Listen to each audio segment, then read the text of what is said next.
the will of the Father. Yes, I will. Yes, I will. The will of the Set my Father. spirit free. Yahweh Shaddai.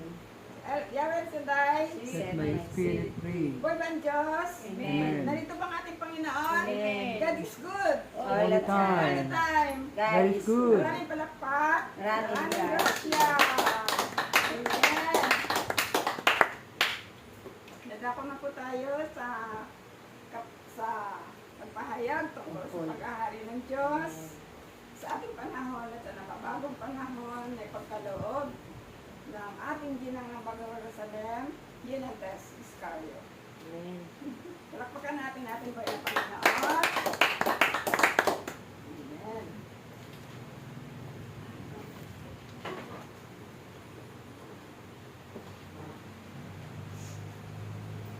Amen. Okay, mapagpalang hapon sa kay Amang Yahweh, kay Lord, kay Mama Mary, sa Banal na Espiritu Santo. Siyempre sa inyo din po, na mga kapatid ko sa pananampalataya. Di ba, Mami? Good na good ang day. Very good lagi ang day. Happy together. Kailangan, sabi ng Amang Yahweh, lagi tayong masaya ni Mama Mary. Naku, Ano malapit na ating birthday ni Mamim. pinagdaraanan, lagi tayong nakangiti lamang. Kasi, Ilan na yun? 82 na. anong 87. 87 na po kayo, ni? Wow! Yan ang pinagtatanungan namin nila Aling Diana kung ilang taon na daw si Mami. Tinatanong. si Mami. Tapos sabi niya, kumusta si Mami? Iyon po, nandoon kaya lang hindi muna siya ngayon maayo. Nandoon siya sa bahay. Di ba? Na magkasunod lang pala kayo ng edad siya, 85. O di ba? Sabi nga ni Amang Yahweh, promise niya, 100 years tayo. Maaabot na. Amen. Sa pangalan ni Jesus, inaandin ko na Ama. Opo. 85 na siya. Kayo, matanda daw po kayo na magkasunod lang kayo. ng taon. 87 na siya. Kaya, opo, sabi niya. Talagang God is good talaga.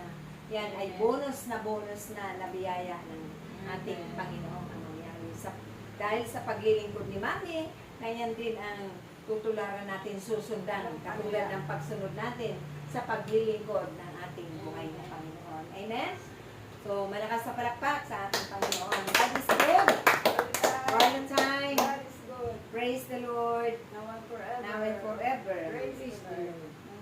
Talaga yung pagbasa ngayon, paborito ko rin yan. Nakaka-touch ng kasi yung nananalangin ng ating Panginoon sa Kanya. Lahat naman tayo po ipinapanalangin, di ba? Si Mama Mary nga, nagpapatira pa sa harapan ni Amang Yahweh doon sa kalangitan. Kung tayo dito ay laging nananalangin, nasa puso natin ang Diyos lagi, sila higit sa lahat na ang gusto ng ating Panginoon Amang Yahweh, maging maganda ang ating mga buhay. Hindi tayo, ni isa man sa Kanyang mga nilikha ay walang mapahamak. Maliban na lang kung tayo mismong tao talaga ang naghahanap ng ating kapahamakan, sariling kapahamakan. Di ba po? Totoo naman talaga kasi nangyayari naman yun. Katulad nga, bilang mga nanay, tayo ay laging nagpapaalala sa ating mga anak, pero nanghihinawa sila kaagad. Parang nakukuliglig yung kanilang mga tayo. Kahit napakaganda ng sinasabi natin, malumanay, may kalakip na pag-ibig, pagmamahal. Sermon ka naman na sermon, hindi ka naman pakikinggan. Ako, hindi na po ako sermon ng sermon. Basta sabi ko, Amang Yahweh, bahala na po kayo. Dati ganun ako eh. Naager akong nanay. Pero, salamat sa Diyos, kay Amang Yahweh, unti-unti ako niyang binago. Kasi ito pala, kailangan ang pagsasalita natin sa kanila, may kalakip laging ibanghelyo na nagmumula sa banal na kasulatan dahil mas makapangyarihan pala yun. Di ba po, brother? Amen. May kalakip na kapangyarihan yun. Yung pala ang sekreto na hindi nila alam, iniibanghelyohan mo na sila. Kaya kahit papaano titimo at may pagbabago. Kasi ang Diyos naman ang magbabago sa kanila. Tayo hindi natin kayang baguhin sila. Kaya nga sabi ko sa kanila, I love you, kahit sa cellphone, sa love, mga apo ko, sa mga anak ko, kahit na minsan pasaway din ako bilang nanay, huwag natin sabihin na hindi rin tayo nagpapasaway. Pero talagang ipinapadama ko na noon hindi ko ma-express siya, parang ba akong naiilang. Pero ngayon nasanay na po ako kahit na harapan na gano'n. Na kailangan pala, sabi nga, habang tayo'y nabubuhay pa sa mundong ito, habang may pagkakataon na binibigay ang Diyos, gawin natin at ipadama natin yung pagmamahal doon sa tao na minamahal natin. Kasi pag nagmahal ka, andun yung pagsasakripisyo, pagtitiis mo, pagtsatsaga, di ba po brother? Yun ang mga sangkap ng pag-ibig, pagpapahalaga. Kasi kaya nga, mahal mo dahil mahalaga sila sa iyo. Kaya nga, pinagsasabihan natin sila, tinatagubilinan natin sila, pinapaalalahanan, dahil minamahal natin sila. Pero minsan, hindi pa talaga ito naaabot ng kanilang kaisipan. Dahil kulang nga sa aral ng Panginoon. Yun eh, di ba po Brad? Kahit sila ay may mga tapos na mataas ang mga pinag-aralan, matatalino, kapag pala ang salita ng Diyos ay wala pa sa puso nila o ang Diyos nananahan sa puso nila, kakaiba talaga. Kasi napatunayan ko yan sa aking karanasan. Na iba ang tayo ang laging magsasalita. Pero kapag ang Diyos na ang nangusap sa kanila sa pamamagitan ng mamumutawi sa ating mga labi, makapangyarihan ng ating binibitawan. Talagang tinatalaban sila, tinatamaan sila. At para bang napupukaw yung natutulog nilang mga damdamin na, oo nga, pinapaalalahanan ako dahil kasi minsan sasabihin ko, baka gusto ninyo, sasabihin ninyo, iiyak-iyak kayo doon, may rosas pa kayong magaganda. Mahal na mahal kita, pero nandun ako, hindi ko na yun anak Marin. Nandun na ako, di ba po, Brad? Nakahimlay ka na paano mo pa masabing pinatawad mo siya? Kung nandoon ka na sa ganong kalagayan, pumatos ka na, nasa bingit ka na ng kahirapan ng mga sakit mo at karamdaman, paano mo sabihin, pinatatawad ko. Hindi ka na nga makakapagsalita, hindi ka na makakapagbigkas ng mga words na yun. Isip na lang. Sa isip na lang, sa sinyas na lang. Ngayon pa lang, sabi nga, ibigay na natin ang pagpapatawad, huwag na natin antalanin pa. Kaya nga sabi ko minsan, yung may kasabihan kami sa amin na, oy, tayo ngayon, baguhin natin ang ating mga pangarap. Magkita-kita tayo, hindi yung may mga patay, kundi yung may kasiyahan. Mag-ipon-ipon tayo para tayo ay mag-enjoy para mag-banding. Diba po? Magbabanding lang ang isang angkan kung may namamatay. O diba? Napakasama ng pagkakataong iyon. Na hindi man natin gusto, pero yun ang kalooban ng Diyos. Kaya lang, kung magagawa natin bilang tao ng pamamaraan, sabi nga, maging matalino kayo. Diba po, Brad? O, hindi naman masama yung mamatay. Opo, Ikaw hindi naman nga na. po. Pero ibig sabihin Ang ba? sabi Huwag nga ni natin San hangarin. Francisco de Assisi, ang kamatayan ay pagsilang sa buhay na walang Walang hanggan. hanggan. Doon sa panimula nyo sa dadaan kabilang ka buhay doon, na- dadaanan mo yun, no? Opo. Kaya nga, maging ang Panginoong Jesus, hinarap niya ang kamatayan, no? Opo. At mula doon sa pagkakabayubay sa krus, anong sabi niya Jesus? Natapos ko na. It is Napagtagumpayan finished. ko na. Opo, di ba po? Opo. Ang sanglibutan ito. Ngayon, kung siya ay umiwas sa kamatayan, o di wala tayong kaligtasan. Kumbaga, Kung ganun po brother, yun. sayaw natin sa gusto. Opo. Daraan tayo at daraan. Ang kamatayan ay hindi mapait Opo. na karanasan, no? Hindi mapait. Kundi, yun na nga, yan ay pagsilang, no? Yan ay isang natural na pangyayari sa lahat ng tao. Dumadating talaga. Dumarating. Diba? Dumadating At saka isa talaga. sa parte ng buhay natin po yun. Oh, normal lang yan, normal. Kaya nga lang, ibig sabihin, parang mali ang words to God. Kaya nga po, Sabihin, kinokorek natin. Yung sabi namin na magkamag-anak, huwag na tayong mag-ipon-ipon kung may namamatay lang. Mag-ipon-ipon tayo para isang banding ng kagalakan. O, iba naman yun, iba Iba naman po, yun, Brad. ibang celebration naman yun. Oo. No, kasi nga, diyan sa kamatayan, tinuturuan tayo dyan ng Diyos, no? Opo. na kung tinitipon tayo, maraming tinuturo diyan sa atin ng Sa Panginoon. kamatayan doon. Opo, na dapat nating pansinin na hindi tayo laging buhay. Opo. Kumbaga, matanggap natin lahat. Di ba po, Brad? Oo, Oo. Na hindi ka sa laging buhay malakas, natin. hindi ka Oo. laging buhay. Kasi sabi nga, Lahat ng kaswapangan mo, kasakiman mo, may katapusan. opo, life is too short. Opo, na. lahat Kaya, ng dapat kasamaan mo, may katapusan. tayong ganid, huwag tayong Ganun, may maramo, katapusan lahat yun. puro akin. Di ba po? Oo. Kasi lahat yan may hangganan. At yan ay isang napakalaking kasalanan. Di ba po? Na huwag tayong ang iisipin natin puro sa ating sarili. Siyempre, iisipin natin yung ating kapwa rin. Kasi, yan din ay may buhay na ibinigay ang Diyos na buhay din siyang malaya tulad din natin. Huwag tayo maging sakim, ganid, sa kapangyarihan, sa kayamanan, sa anumang bagay.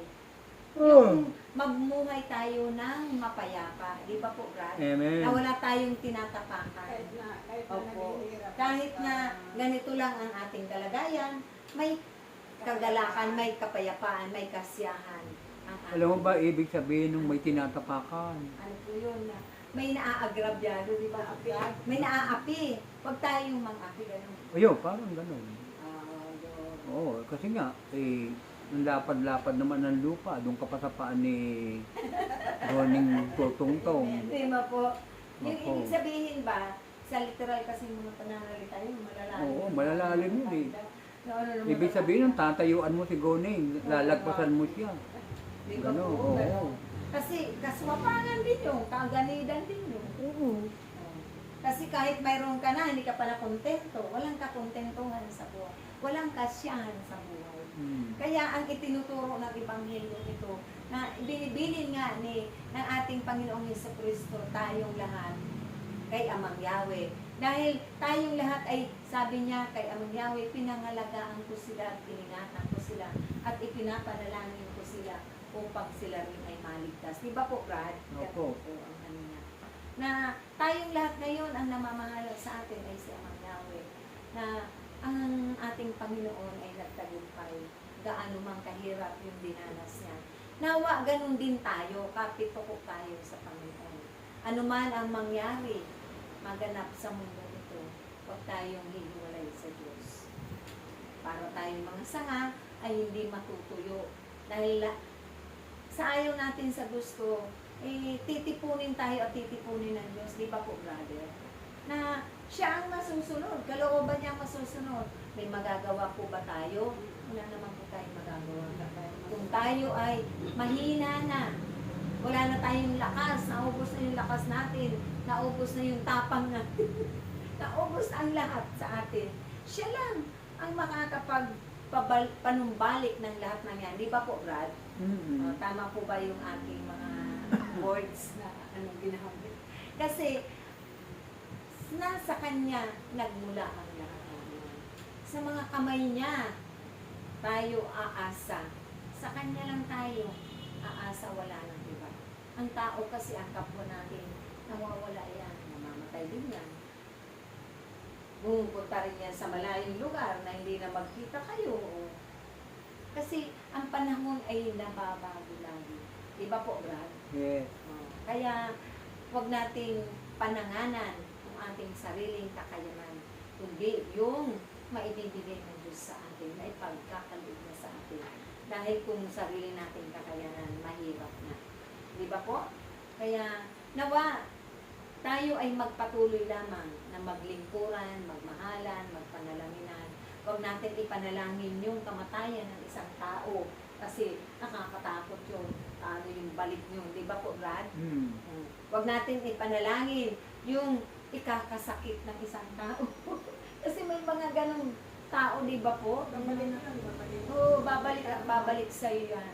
Makakarma ka. Paano kung bad karma? Buti kung good karma. Sabi nila sa literal na pananalita. Di ba po, brother? Kasi tayo ang mananagot niyan sa Diyos. Pananagutan natin ang ating kapwa.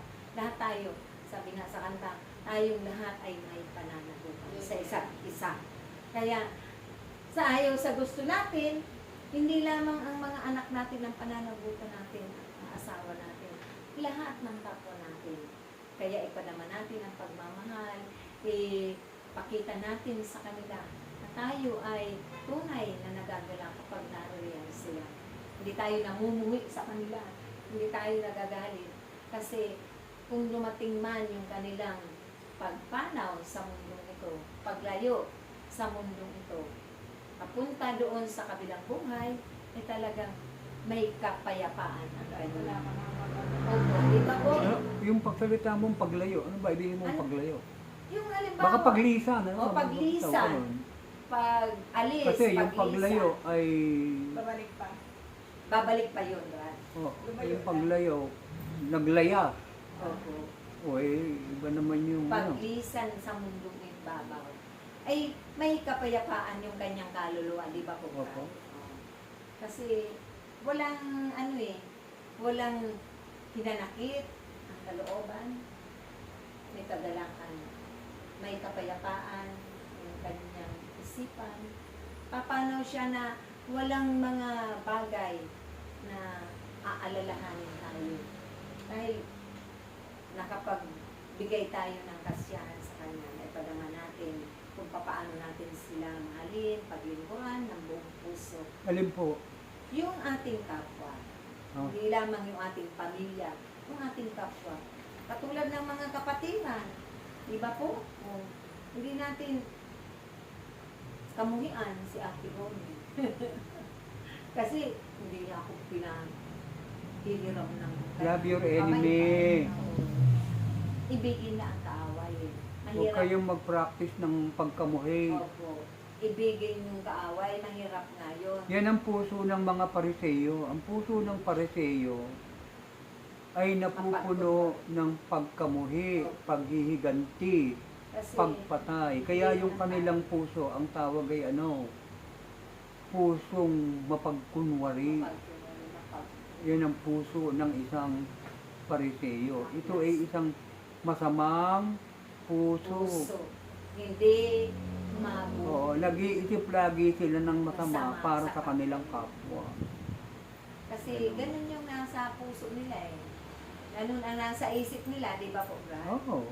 Ganun ang lumalabas sa mga bibig. Kasi sabi nga, kung ano ang laman ng puso mo, ang siyang lumalabas sa ating bibig. Di ba po, Brad? Kaya kung naitanim natin dyan ay puot, galit, nanakit, pagdaramdam, ay talagang ang dapat na nananahan dyan ay ang pag-ibig ng Diyos at ang Diyos. Para nang sa ganun, maiibig natin kahit hindi ka ibig-ibig.